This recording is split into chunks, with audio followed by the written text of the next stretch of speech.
Now, last night I said the Prime Minister had just given the best speech of his career.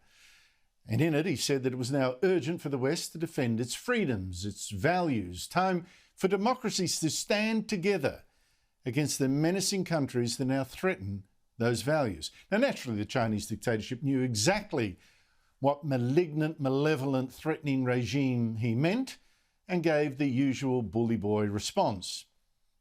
China firmly rejects Japan and Australia's efforts to play up the so-called China threat and wantonly smear and attack China and interfere in China's internal affairs.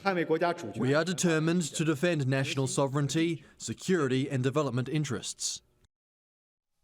Now, I'm sure this audience, you, knows perfectly well what a danger China is. I don't need to go through that again tonight. But what I do want to mention, stress, is something else. That the threat to our freedoms, to our values, it doesn't just come from outside.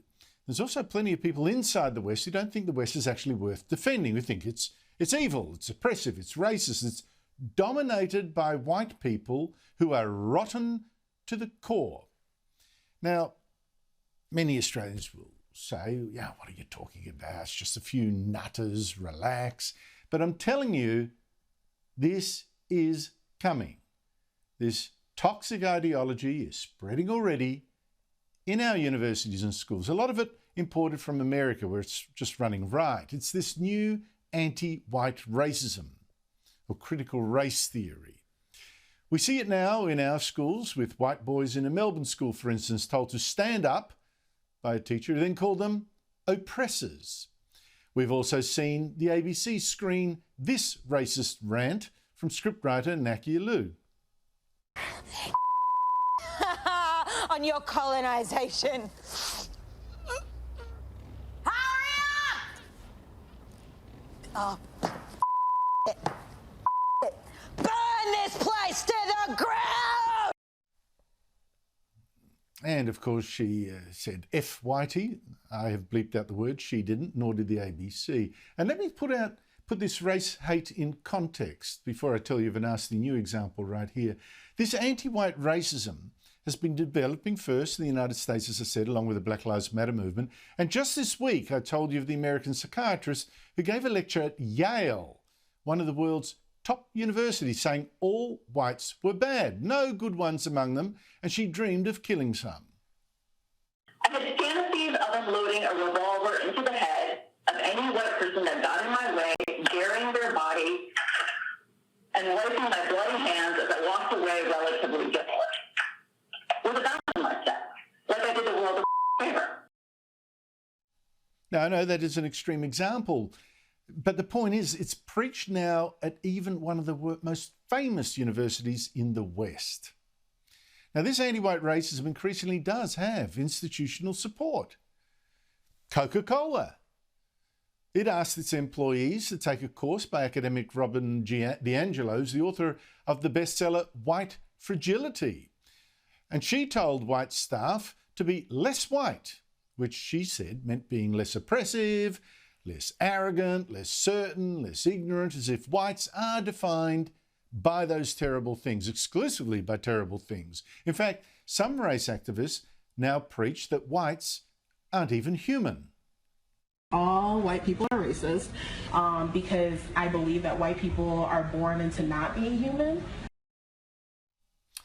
The cosmetics giant L'Oreal has even hired as its diversity expert the transgender model Munro Bergdorf, who has said only once that white people begin to admit that their race is the most violent and oppressive force of nature on earth, only then can we talk.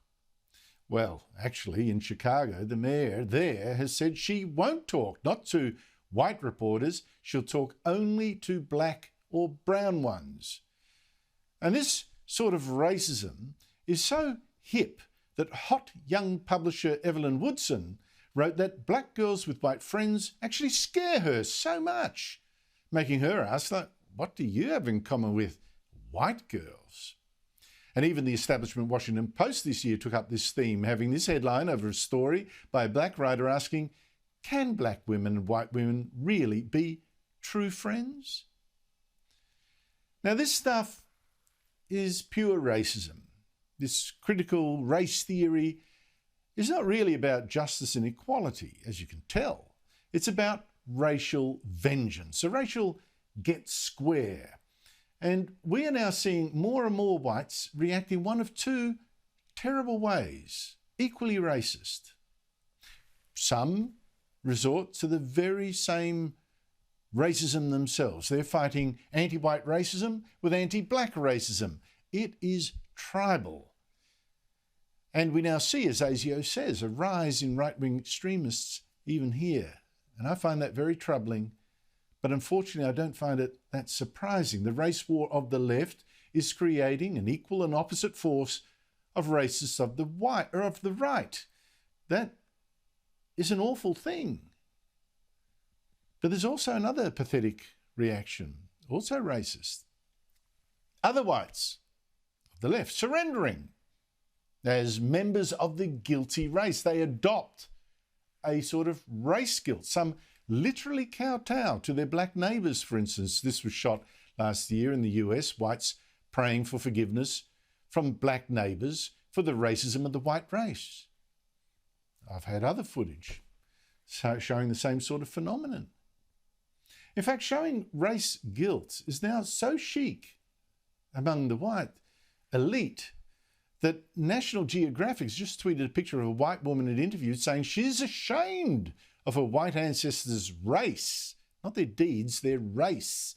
And the editor-in-chief of National Geographic changed her signature profile for her letters and emails, saying she had a race card.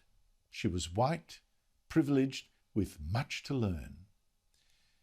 Now, this is what is taking hold in Australia increasingly. A sort of race guilt, race shame. Shame not for your own deeds, whatever you've done as an individual, but for your race. And this judging of people by their race. White people, bad. And this is the country that now, with China rampant, calls on its people to defend it? Good luck.